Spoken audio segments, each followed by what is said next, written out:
The Education Minister Nadhim Zahawi recently declared that a vote to elect MEPs nearly 3 years after we voted to leave the EU would be tantamount to a suicide note for the Tory party. He may be right. It is hard to imagine a worse time for Labour and the Tories to face the only UK-wide proportional electoral contest. As their electoral support crumbles, two new parties, Change UK and the Brexit Party, seem perfectly placed to capitalise. Perhaps the best hope for Theresa May and Jeremy Corbyn may be that the elections, if held, represent a kind of suicide pact, with both parties hammered and relegated to third and fourth place in the polls. It still remains possible that instead we might get a sick note allowing us to swerve going to the polls on 23rd of May. As with everything to do with Brexit, there are profound disagreements concerning the circumstances under which the UK might be compelled to hold them. A group of eminent lawyers has argued that the UK could negotiate some kind of derogation from the need to hold the elections. Equally, the legal service of the European Parliament itself has argued that, even if the UK did not elect MEPs while a member state, this would not undermine the legality of the new parliament. Conversely, an EU Council document argued that, if the UK stayed in without holding the elections, this might place the security of legal relations in the EU at risk. The logic is that a withdrawing member state is legally bound to organise elections. Similarly, advice provided to the European Commission 20th of March warned that a failure to organise elections could make the formal constitution of the new European Parliament illegal. To date, politics has won out and the EU has decided to play it safe. Leaders have informed Theresa May that, absent the passage of her withdrawal agreement, the UK should leave the EU on 12th of April. Should any further extension be agreed this week, they will insist that elections are held, or at least prepared for. Failing that, member states fear the possibility of the UK deciding to revoke its notification under Article 50 having failed to hold elections, thereby throwing the legality of the new parliament into doubt. Either way, this legal debate needs to be resolved soon.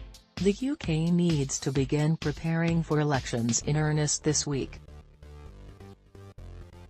The Electoral Commission has said that the notice of election would have to be published not later than 15th of April, and 12th of April in the Southwest Electoral Region, because of a bank holiday in Gibraltar on 29th of April and 1st of May. The Commission has advised that the 14 member states that will benefit from the reallocation of some of the UK's seats will need to know by mid-April whether they are to receive them, in order to make the necessary preparations.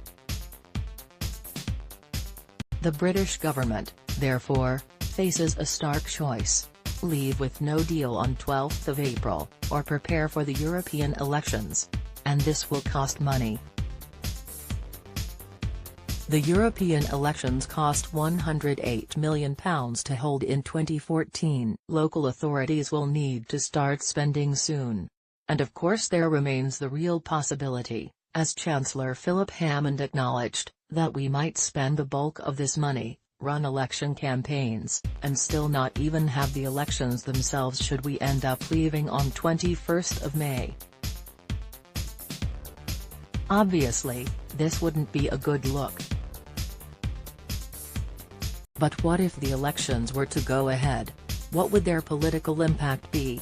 For one thing, we might expect this to be a European election fought with an intensity not experienced in the past. We have, remember, two new parties, Change UK and the Brexit Party, created specifically to compete over the European issue. And the election will be seen by many not only as a dry run for a second referendum, but also a preparatory exercise. Note how the petition to revoke Article 50 was used as a data-gathering campaign tool for a Remain referendum campaign, because of its role as a referendum surrogate. and because of the creation of new parties round the European issue, we can expect the election to strengthen the values divide that, partly as a result of the 2016 referendum, has come to sit alongside the traditional left-right cleavage in our politics. As Paula Sturridge has argued, the relationship between values and political behavior is complex and depends on the context and framing of the vote. The only national election run using proportional representation, specifically centered on the issue of Europe, would provide a perfect opportunity for political newcomers to benefit from the framing of a debate along values lines. The latest YouGov poll underlines just how fragile the dramatic return to two-party politics we witnessed in 2017 really is. Their combined support was 63%, its lowest level since GE 2017. In Wales, for example, polling show the combined Labour and Conservative vote share below 60%, dropping from 83% in the last general election.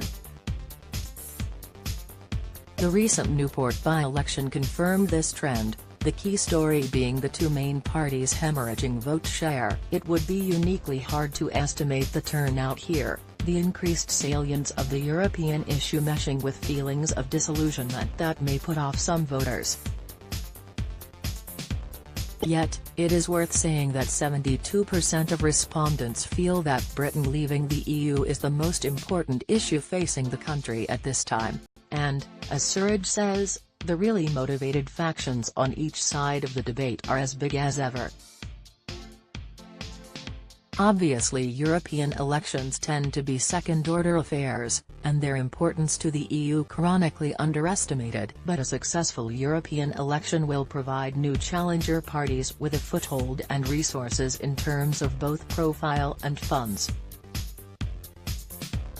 European political parties have since 2004 been able to draw on an annual €30 million pot of EU grants that can cover up to 85% of party expenditure, including campaign costs for European elections. These elections could accelerate the fragmentation of fragile two-party stalemate, providing an institutional foothold for new parties forged on the issue of Europe.